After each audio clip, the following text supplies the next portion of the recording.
in Hawaii and in Polynesia, different families have family guardians.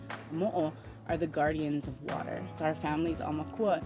They are typically stationed next to water bodies. They're adjacent to areas in the nearshore water or fish ponds where they were the protectors of the area. They were ensuring the pono fishing, the right management, and not overtaking, over-harvesting, things that would lead to destruction in the community. And we all need mo'o now more than ever. We need mo'o to be watching the waters. And I don't think I'm the water keeper.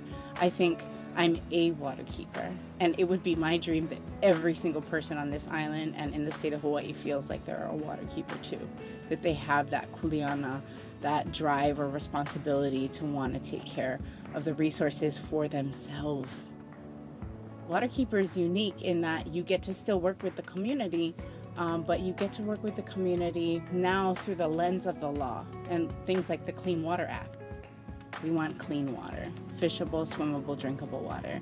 And the oysters are a tool to use nature to help nature.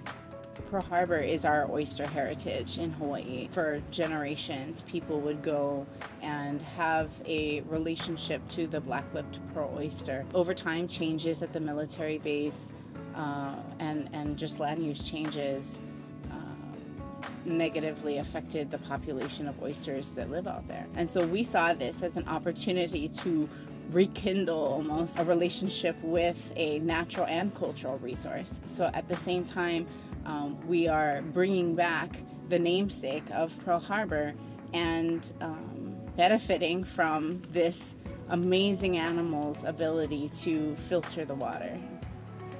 When I Googled Hawaiian oyster, the first thing that popped up was Hilo. And Maria Haas, Dr. Maria Haas, is the director of the Aquaculture Center at UH, and I saw a slideshow presentation about different types of oysters, like the native oyster, the black-lipped pearl oyster, and I was like, this is it! These are the ones we want! And I was overjoyed to know that they had been reproduced already, that they had been cultured and tested, and grow trials had already been completed. And so I picked up the phone and I think I was so enthusiastic in my phone call that she had to like slow down and say, okay, who is this and where are you calling from? And I was like, we're gonna put oysters in Pearl Harbor. Oysters are not the silver bullet that are gonna answer all of our problems, but they are the thing that could turn the tide.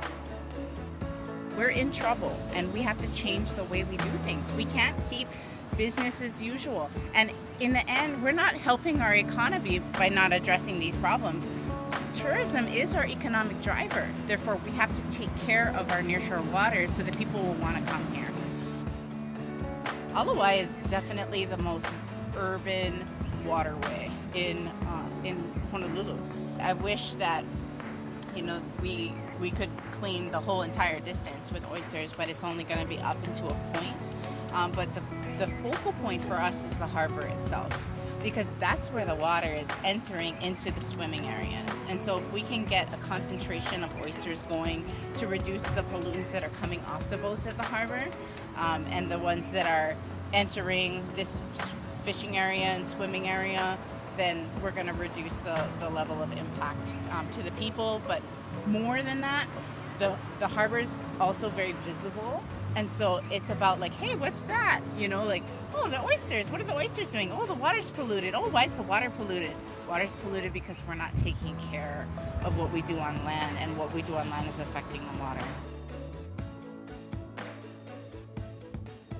Remember that what we do to the water with our chemicals and our pesticides and all the pollution ends up in the nearshore area, and that's the fish we eat.